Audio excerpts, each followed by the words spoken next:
أهلا وسهلا ومرحبا بكم أعزائي الكرام في هذا الفيديو التوضيحي حول آخر مستجدات الشان 2023 المقام بالجزائر. رئيس الفيفا يتدخل لمشاركة المنتخب المغربي في الشان الجزائري. تابعونا لكي تتعرفوا على أدق التفاصيل.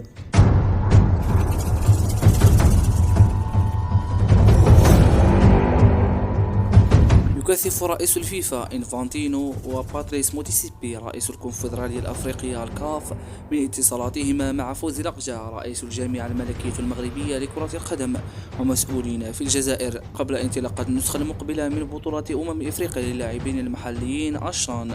حسب مصادر جامعية مسؤولة فإن بعثة المنتخب المغربي توجد في معسكرها بمركز محمد السادس لكرة القدم منذ عودتها أول يوم أمس، وذلك تحسبا لأي قرار جديد يقضي بمشاركة المنتخب المغربي في الشان الجزائر.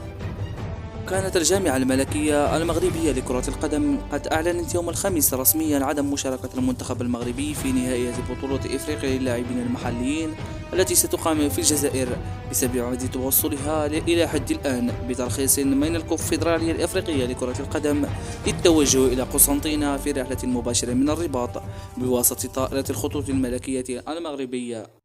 السلام عليكم. ايه ده المجتمع ده. وبهذا نكون قد وصلنا إلى النهاية.